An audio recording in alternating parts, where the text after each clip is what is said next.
Au menu des hebdos cette semaine, Hélène Frade, on commence avec les difficultés en France de François Hollande, qui est au plus bas dans les sondages. Pas un jour sans que la presse ne fasse état d'un nouveau record d'impopularité.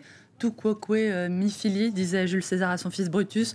Tout quoque nouvel ops, pourrait dire François Hollande au magazine dirigé par Laurent Geoffrin, qui propose de nous dire cette semaine ce qui ne peut plus durer au gouvernement, qui aime bien, châtie bien sans doute les erreurs de casting, qui donnent des envies de remaniement, de Cécile Duflot à Pierre Moscovici, en passant peut-être par Jean-Marc Ayrault lui-même, des réformes oubliées, dont le fameux Big Bang fiscal promis au moment de la campagne, mais qui commence tout juste à être évoqué au gouvernement.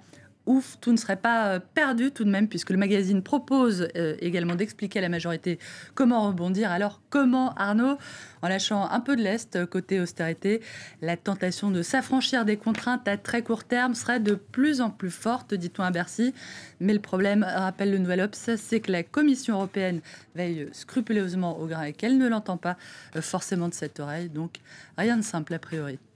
Deux dossiers au menu des magazines français Le Point et l'Express, l'immigration et la sécurité. Pour ce qui est de l'immigration, Le Point promet une enquête qui dérange, à la fois sur les idées reçues et les vérités cachées en la matière, et aussi ce qu'elle coûte, cette fameuse immigration, et ce qu'elle rapporte pour la sécurité, ou plutôt l'insécurité, c'est à dire du côté de l'Express, qui dit détenir les vrais chiffres des crimes et délits commis sur le territoire. Où subit-on le plus de cambriolages? Quels sont les secteurs préservés des agressions physiques?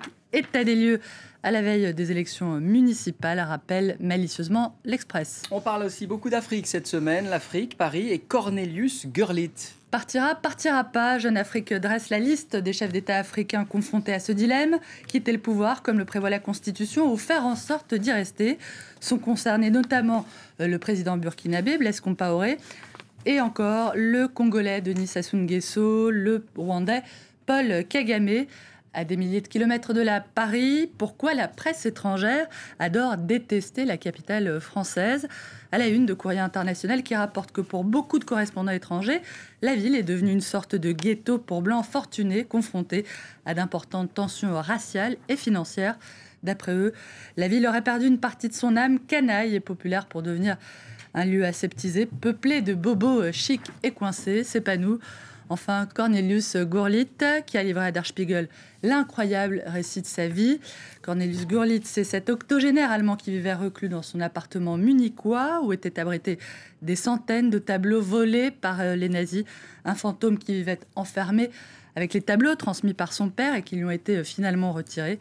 Gurlitt qui raconte, Arnaud, n'avoir jamais rien vécu de plus douloureux dans sa vie que d'être séparé de ses tableaux. Allez, c'est le moment détente, la cerise sur le gâteau, le traditionnel coup d'œil à Paris The Match. icing on the cake, dit-on en anglais. Sortez les mouchoirs. Encore une tragédie, Arnaud. Mais non. Encore une séparation cette semaine. Si, la série noire continue cette fois.